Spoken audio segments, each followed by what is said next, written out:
Hello, this is Mr. George, and you are watching Web Lecture 4.3. It's about political involvement once again. And last time we talked about the candidates and how you become a candidate. So now we need to talk about, once you are a candidate, how you get elected. So tonight's Web Lecture is about getting elected. Now, in order to get elected, obviously you need to run your political campaign. And in order to run a political campaign, you must raise money. That is one of the most important parts of getting elected. To run a successful campaign, you have to raise money. And you raise money through a variety of different sources. So you can get money from individuals. So those are just people, normal people in the community that support your campaign. You can get money from your political party. So if you're a Democrat, you get money from the Democrats. Republican, you get money from Republicans. Or you can get money from PACs, or political action committees. Now, political action committees essentially are organizations that are out there in the community, groups of people whose sole dedication is to raise money to either elect a specific candidate or defeat a specific candidate. I've mentioned before the Swift Boat Veterans for Freedom. They were a political action committee that was created to defeat John Kerry when he ran against George W. Bush. So that's just an example of a political action committee that raised money for George W. Bush. Now, when you are raising money, as I said before, you can get individual contributions. However, there are limits on how much an individual can contribute to a political campaign, because obviously we do not want billionaires just contributing millions of dollars to a candidate and then basically being able to control that candidate when it comes time to that person serving office. So the United States government has created limits on these contributions. Now, if you are contributing to a specific candidate, an individual is limited to contributing $2,500 per election. So that's $2,500 for the primary election, and then another $2,500 for the general election. So a total of $5,000 in order to get a person elected. But the $2,500 limit is the one we're going to focus on. There are also contribution limits to the National Political Committee, or the political party, and an individual can give up to $30,800 per year to a national political committee. And as an individual, you are limited to how much you can contribute to a political action committee, and that limit is $5,000 per year. So you can do that as many years as you want, but the limit is $5,000 per year.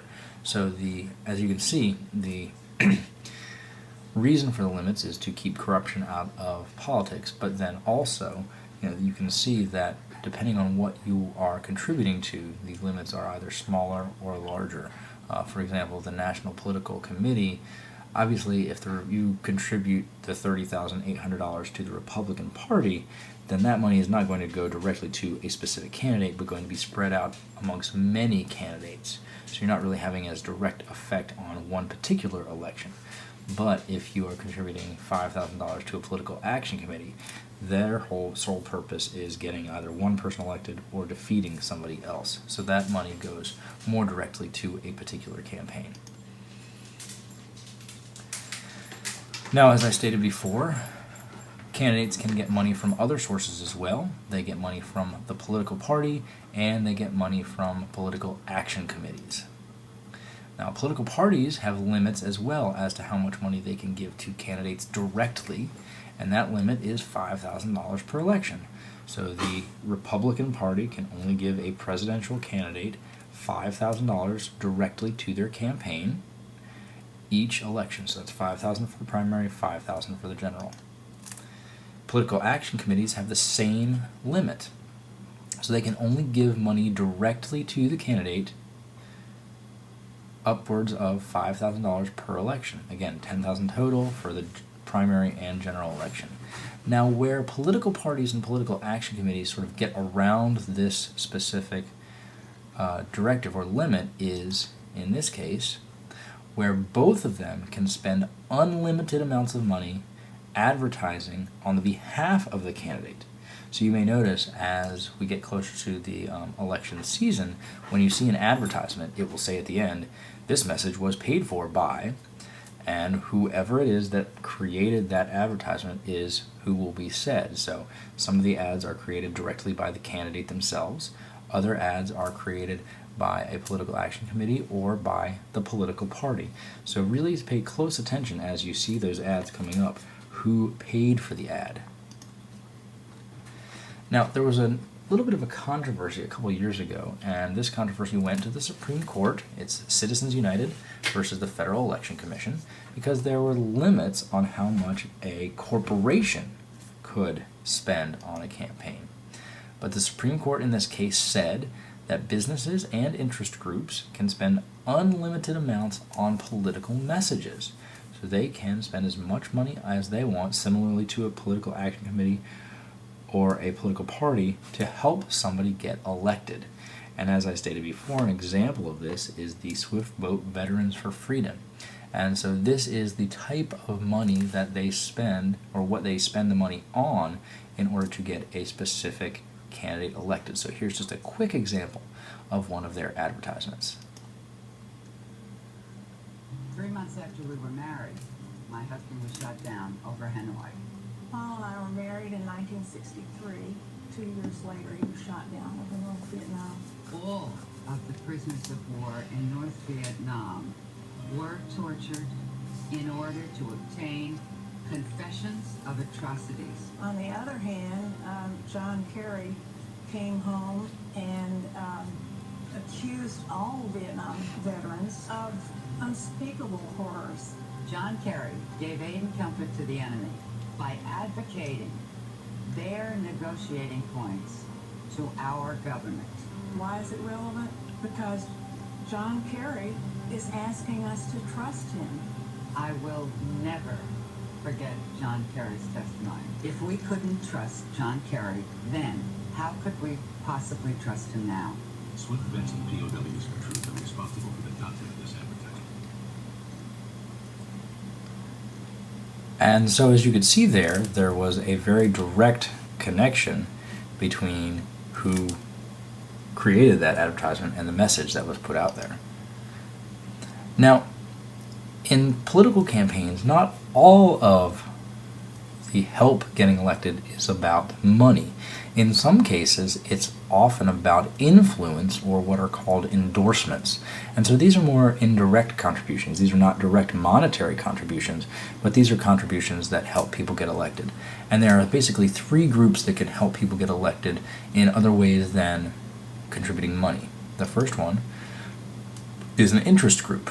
Now, an interest group is basically a group that focuses on a specific issue, and so they'll run an advertisement for a campaign that will endorse that issue. So if a candidate is particularly pro-environment, then the Sierra Club, which is an interest group, might run an ad endorsing a specific candidate. So that would be how an interest group would work, and they would run that ad saying, candidate X has a proven record on the environment, so therefore we support this candidate. And then they would say, this message paid for by the Sierra Club. So that's how that works. Grassroots organizations have less power monetarily, but they sometimes can have a great amount of power in a community. Because a grassroots organization is a movement that's organized by a group of citizens, usually a local organization, and they can often back a candidate because of his or her views. So, there are lots of organizations. A neighborhood organization may back a candidate. A church could be considered a grassroots organization. They might back a candidate. And so what that does is, instead of spending money to support the candidate, that puts a message out there to the community that they support a candidate. So anybody that favors that organization then may also support the candidate. And now the final group that can help a candidate win office, not necessarily monetarily, is what's called a coalition. And a coalition is a group of self-interested entities that join together to back a candidate. So combined, their message or their ideas are out there, and those ideas or message can be spread to all the people in their community, and then they will say, well, we support this candidate because he or she backs what we support. And again, that's another way to get a message out there to support a candidate, not necessarily monetarily, but to convince people to vote for this candidate.